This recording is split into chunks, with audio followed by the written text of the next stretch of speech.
श्री गुरुवे नमः। आनंदम आनंदकर प्रसन्नम ज्ञानस्वरूपम निजबोधयुक्तम योगींद्रम ईशं भवरोगवैद्यम श्रीमद्गुरुं नित्यम् अहं नमामि। ओम शांति शांति शांति। प्रणाम भगवान। श्वेता श्वेत्र उपनिषद स्वामी श्री अखंडानंद सरस्वती जी महाराज का दिव्य ग्रंथ, जिसमें भगवान हमारा 40वां प्रवचन अध्याय 5 में मंत्र नंबर 1 और 2 की व्याख्या। अध्याय चल रहा है भगवान विद्या अविद्या का अधिष्ठान। तो जो हमारा 5वें अध्याय का पहला मंत्र था कि द्वे अक्षरे ब्रह्म परे त्वनन्ते विद्या अविद्या निहिते यत्र गुणे, इसकी व्याख्या चल रही है। तो द्वे अक्षरे की व्याख्या स्वामी जी दे चुके पिछले सत्संग में। आज चलेगा ब्रह्म परे त्वनन्ते। यहाँ से आगे लेते हुए पेज नंबर 634 से अब दूसरी बात बताते हैं। वह कैसा है?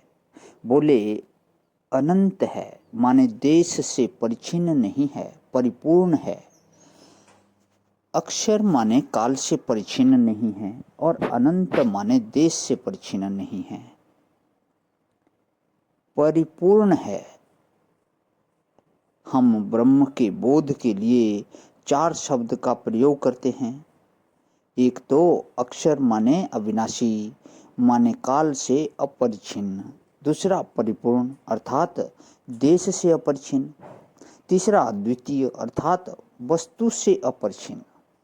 और चौथा प्रत्यक्ष चैतन्य भिन्न, माने प्रत्यक्ष चैतन्य से अपनी आत्मा से अभिन्न। ये 4 लक्षण जिसमें मिल जाएं उसका नाम ब्रह्म।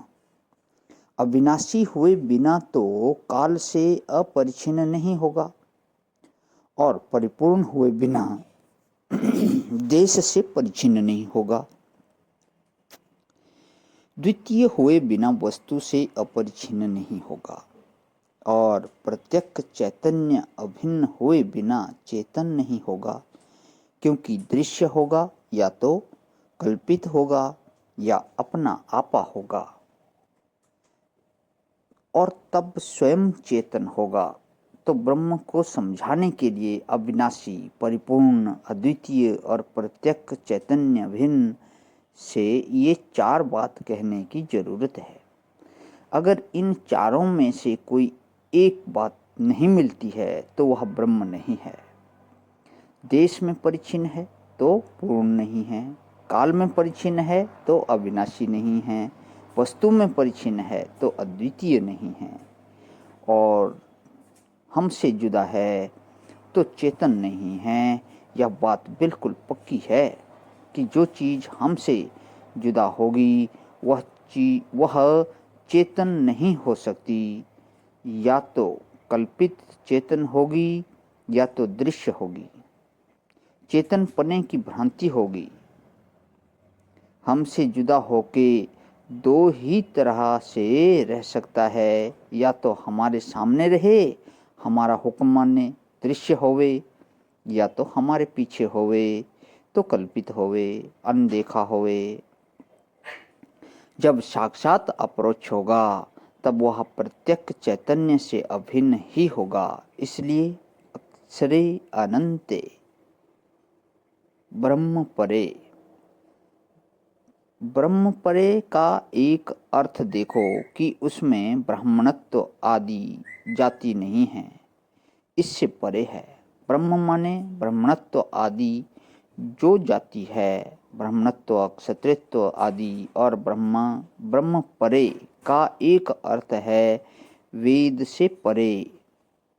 ब्रह्म परे का एक अर्थ है वेद से परे। ब्रह्म का अर्थ है वेद। तो यद वाचा नाभ्यु उदितम एन वाग अभ्युद्यते। तो इसकी व्याख्या जो है भगवान कर लेता हूँ। आज ही विराम। ओम शांति शांति शांति। प्रणाम भगवान।